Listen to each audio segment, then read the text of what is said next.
Hello. So I talked about this a little bit before, in which I kind of said, I don't know, but I realized I never showed you any of the books that I did read over time or that did help. So I'm going to show you a few of those right now. Maybe one of these days I'll go through my grimoire and kind of do like a series where like I find a page and I kind of talk about what I learned and things like that, so that I can share that knowledge. That'd be cool. Let me know if you're interested. And if you have any specific questions, I can try my best to help. But otherwise, like I learned everything, like I said in the other video, mostly through Google, word of mouth, some things I learned growing up. Sometimes I would spend time in library or Barnes & Noble, the library or Barnes & Noble. I'm just like skimming through books and taking notes, but I didn't really write down which books I was reading them from.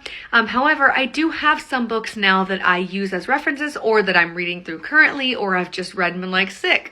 And of course, some that I've never actually read, but that's beside the point.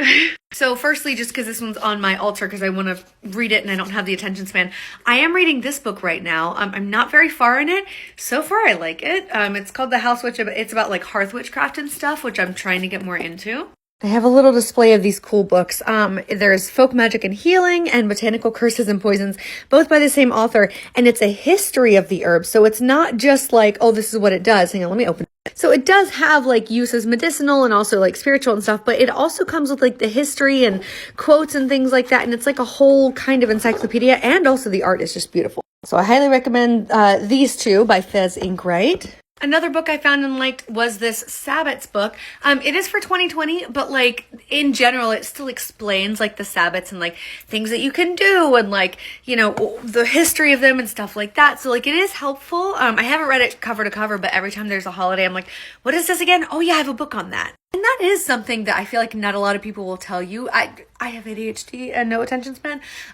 So usually I don't end up reading my books cover to cover, or at least it takes me a very long time to get through them that way. But it is very useful to have like encyclopedia style books. I bought this ages ago and I have not used it. But I also don't like pre-written spells, so maybe that's just me. This is a really cool one, Iris Charms. Okay, it's not necessarily useful to me in my craft right now, but it's an interesting read, especially because I'm trying to connect back to my Celtic roots in like my magic and stuff. This is an interesting little encyclopedia if you want to do like kitchen witchcraft and stuff.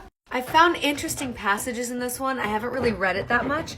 It's been interesting, but it feels very much like a textbook in a boring way, so I haven't really gotten through it. Another encyclopedia style herb book. Those are really helpful, honestly. That was like my main resource.